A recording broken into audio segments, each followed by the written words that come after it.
If stories of betrayal and unfaithful partners keep you hooked, welcome home. Show some love with a like and hit subscribe to join our community. I still remember the exact way the kitchen light flickered that night. It had been doing that for weeks, and Marcus kept saying he'd fix it. He never did. Small things like that, the kind you file away and forget, suddenly feel like signs you should have read more carefully. We had just put our son Caleb to bed. He was 2 years old and had fought sleep the way he always did, crying for water, then for his stuffed elephant, then for nothing at all. By the time his breathing steadied, I was exhausted. I walked into the kitchen, poured myself a glass of water, and noticed Marcus sitting at the table, not scrolling his phone, not watching anything, just sitting. "You okay?" I asked. He looked up at me, and something in his face stopped me. Marcus was not a man who showed much. In 4 years together, 3 of them married, I had seen him cry exactly once, at his grandfather's funeral. But that night, his expression was something I had no word for. It wasn't sadness. It wasn't guilt. It was something closer to exhaustion, like a man who had been carrying something heavy for a very long time, and had finally decided to put it down, regardless of where it landed. "Sit down," he said. I sat. He didn't speak right away. He folded his hands on the table and looked at them, and I remember thinking, someone died. His mother, his brother, someone. Because nothing else explained that face. "I need to tell you something," he said, "and I need you to let me finish before you say anything." I nodded. My heart was already doing something irregular. He told me he had downloaded an app. He said the name, and it took me a second to register what it was. A dating app. For men seeking men. He said he had told himself it was just curiosity, that he only wanted to see, that he wasn't going to do anything. But he did something. He met someone. He said it was brief. He said it happened once. He said it meant nothing. He used that phrase. It meant nothing. The way people do when they're hoping the smallness of a thing will shrink the damage it causes. I didn't speak. I had promised I wouldn't. He said he thought he might be attracted to men. Specifically, he used the phrase feminine men. He said he didn't fully understand it. He said he was telling me because he couldn't keep carrying it. The kitchen light flickered again. I looked at my husband. This man I had chosen. This man who helped name our son. This man whose last name I had taken. And I felt the floor shift beneath me in a way that had nothing to do with the house. I didn't cry. Not yet. I just sat there while the light flickered, and the silence between us filled with everything we didn't know how to say. I didn't sleep that night. Marcus offered to take the couch. I told him no, not out of forgiveness, but because I didn't want Caleb to wake up and find the architecture of our home already rearranged. Some things you protect out of instinct, even when you're bleeding. I lay on my side of the bed, close to the edge, listening to Marcus breathe beside me. For 3 years that sound had been comfort. Background noise as familiar as rain. That night it felt like listening to a stranger. I kept replaying the conversation, not searching for the moment I could have known. I would do that later, obsessively, for weeks, but simply trying to hold it still long enough to understand its shape. My husband had been on a dating app for men. My husband had met someone. My husband had done something with that someone. And then he had come home, helped bathe our son, eaten dinner across from me, and carried that information in his chest, like it was just another thing to get through the day with. How many dinners? How many bedtimes? How many mornings? I was 24 years old. We had been together since I was 20. He was the person I had built my sense of the future around. Not in a naive way, I thought, but in the deliberate way of someone who had chosen carefully. I wasn't the kind of woman who fell fast. I had asked him questions before I loved him. I had watched how he treated people. I had paid attention.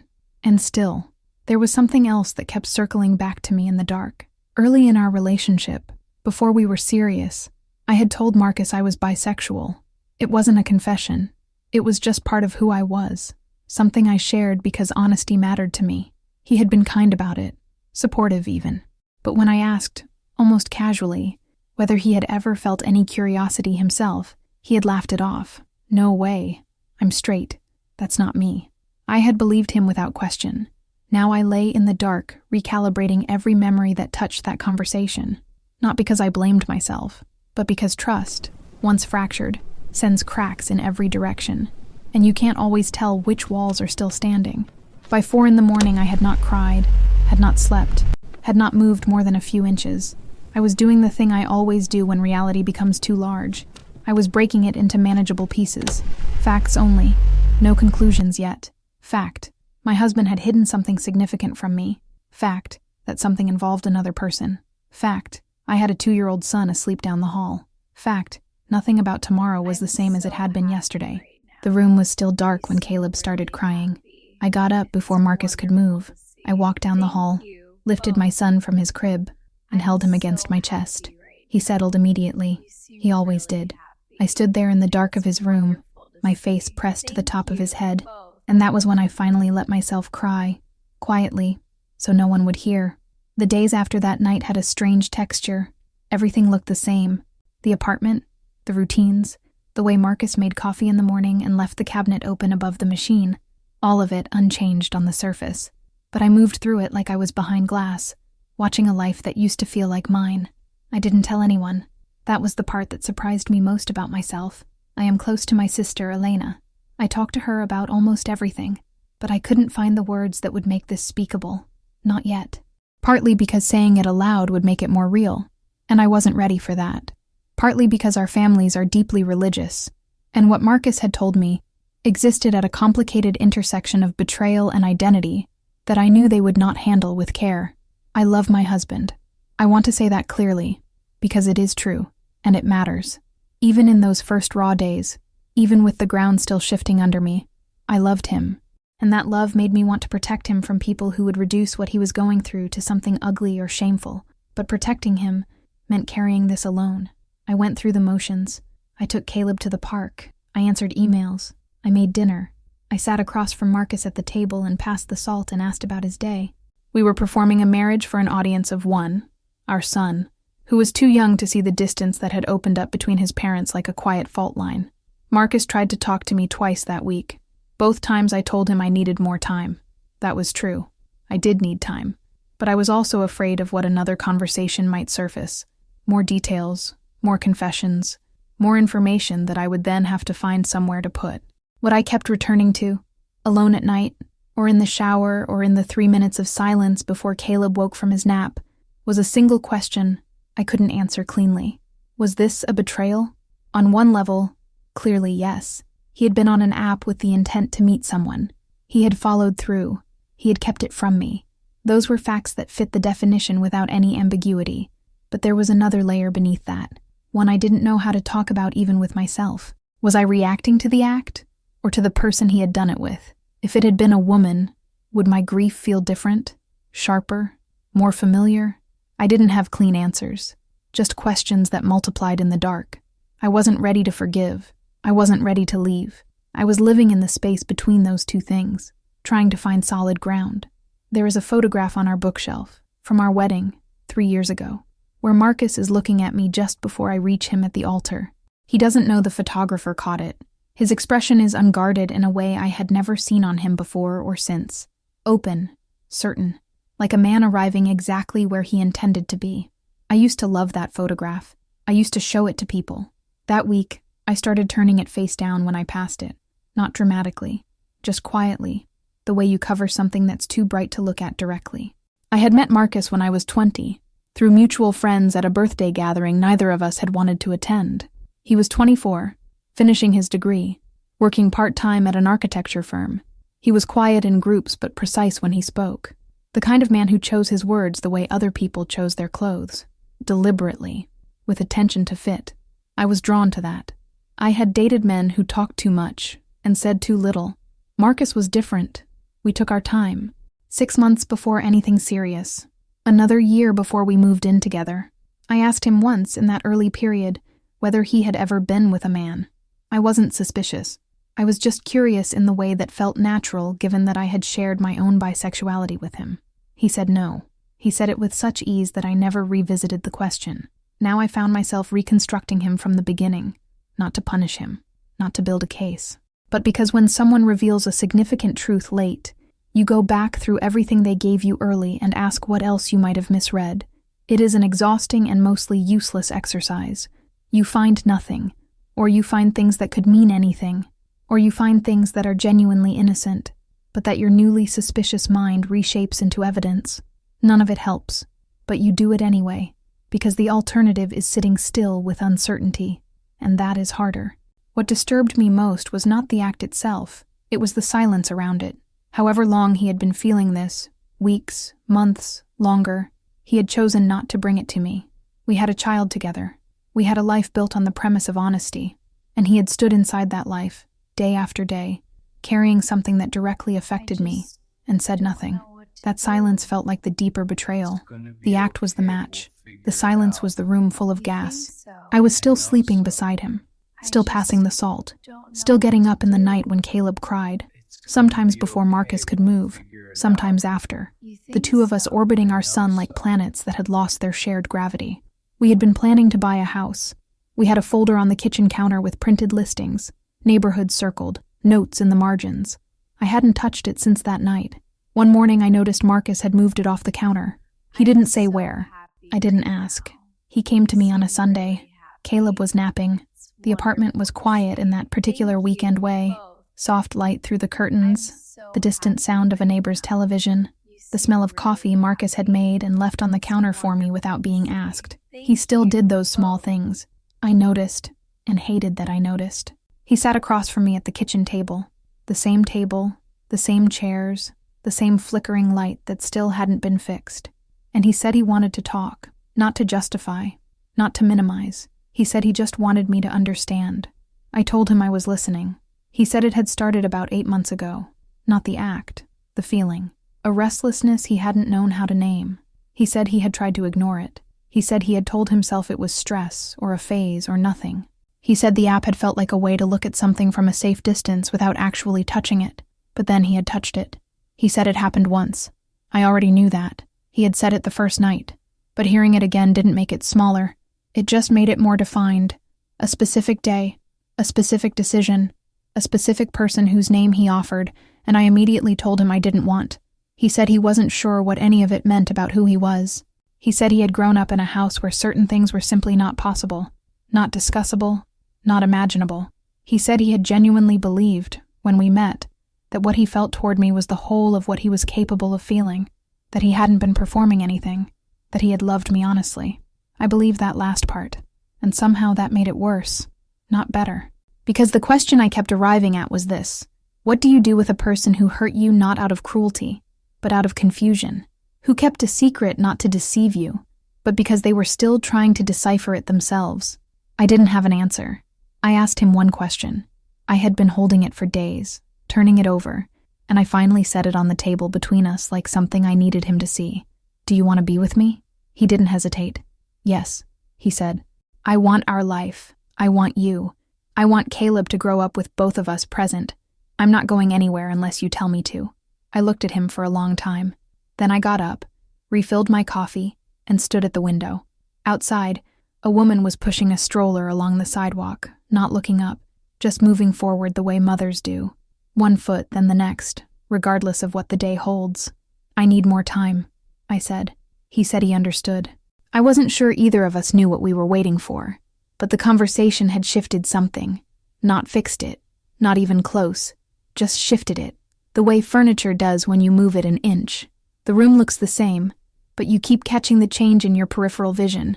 It happened by accident, or at least that's what I told myself standing there in the kitchen, Marcus's phone in my hand, my coffee going cold on the counter behind me.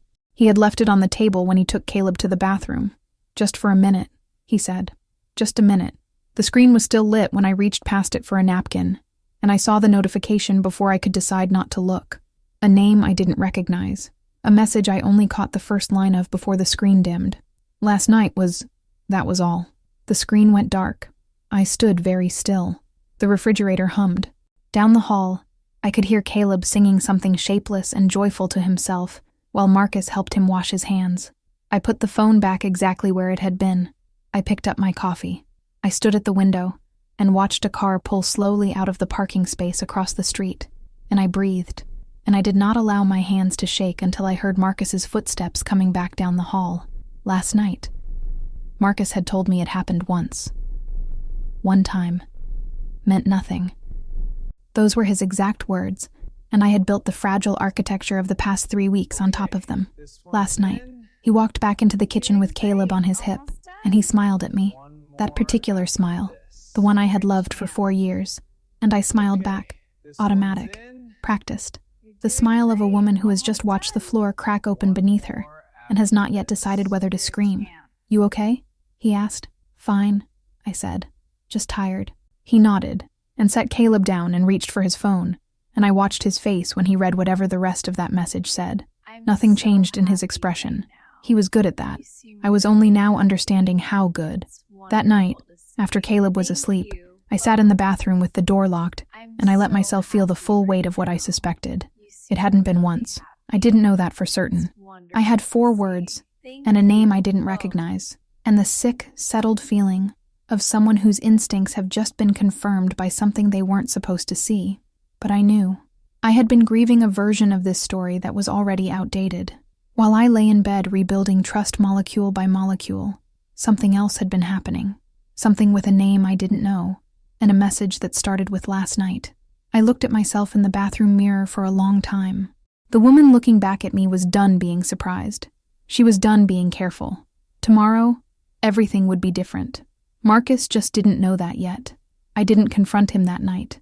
I know how that sounds, but I had learned something important in the weeks since Marcus's confession, that acting on emotion in the first moment gives the other person control of the narrative. They see you break.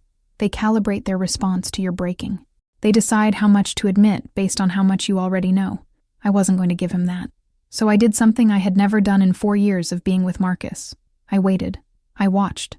And I started paying attention in a way I should have been paying attention all along. I checked our phone bill online. My name was on the account, something Marcus had never thought twice about.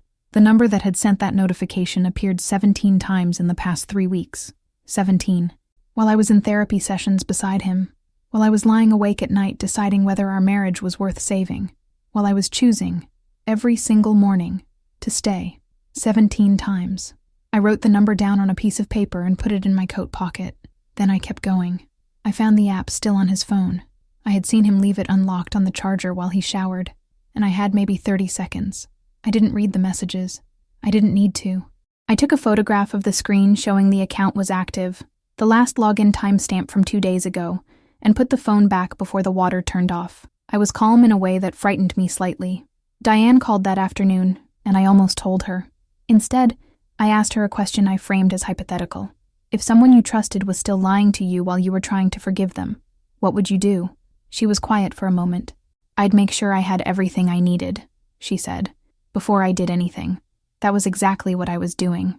I called a lawyer that same evening, not to file anything, just to understand my options, my rights, what the landscape looked like from the outside. The woman I spoke with was brisk and thorough and did not make me feel dramatic for calling. She told me what I needed to know. I thanked her and hung up and sat in the car in the parking garage for 10 minutes. Then I drove home, made dinner, helped Caleb with his bath, read him his story, and kissed Marcus goodnight, like a woman who had no idea what she was about to do. He had no idea what I was about to do. That was the last advantage I had, and I intended to use it. I chose a Saturday morning. Caleb was at my mother's. I had arranged it 2 days earlier, telling her I needed a few hours to run errands. She hadn't asked questions. I was grateful for that. Marcus was making coffee when I walked into the kitchen and sat down at the table. Not the chair I usually took, his chair. I sat in his seat, folded my hands in front of me, and waited for him to turn around. When he did, something in my face made him stop. "Sit down," I said. It was the same phrase he had used the night he confessed. I had chosen it deliberately. He sat. I placed the phone bill printout on the table between us. 17 calls, highlighted in yellow. I placed the photograph beside it. His dating profile. Active. Time-stamped. He looked at them. He didn't speak. "I'm not going to ask you to explain," I said. "I already know what happened. What I want you to understand is that I know. All of it.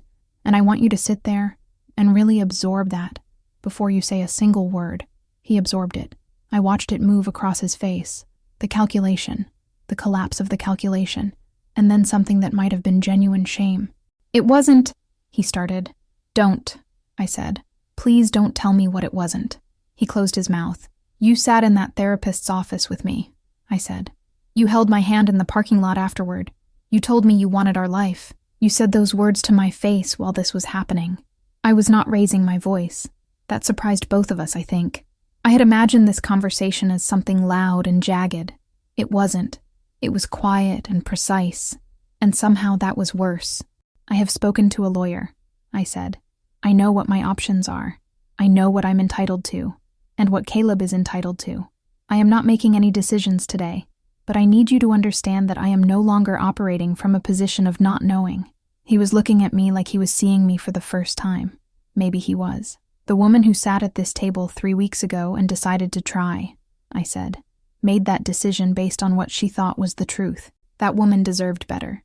I'm going to make sure she gets it, one way or another." I stood up. I picked up the papers. "You have until tonight to decide whether you're going to be honest with me. Completely honest.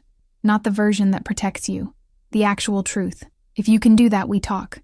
If you can't, you know where the door is." I walked out of the kitchen. Behind me, I heard him exhale, long and slow, like a man releasing something he had been holding far too long. Good. He should feel that weight. I had been carrying it for weeks. He told me everything that night. I will not share all of it. Some of it belongs to a version of Marcus that is still figuring itself out, and some pain is not content. It is just pain. But what I will say is that the truth was larger than I had prepared for, and smaller in some ways than my worst imaginings, and that hearing it left me with a clarity I hadn't felt in months. It had not been once. It had been several times with the same person, over 6 weeks. He said it had ended.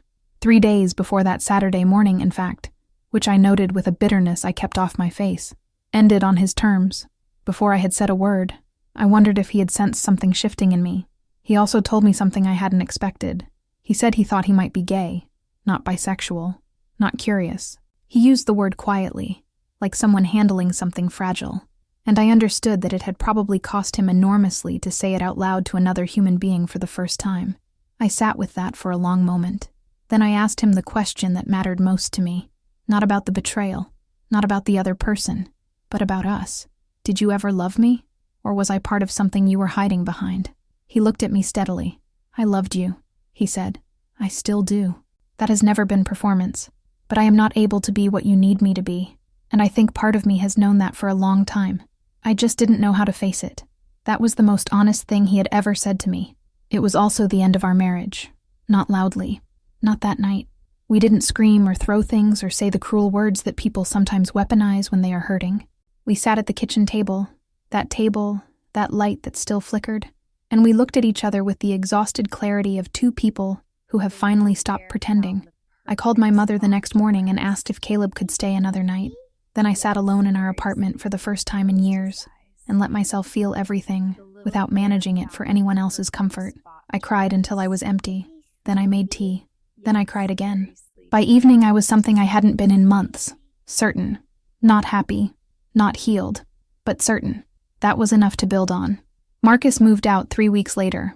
We told Caleb in the simple, careful language that child therapists recommend, that Mommy and Daddy loved him completely, that we would both always be there, that some things change and love is not one of them. He didn't fully understand. He would in time.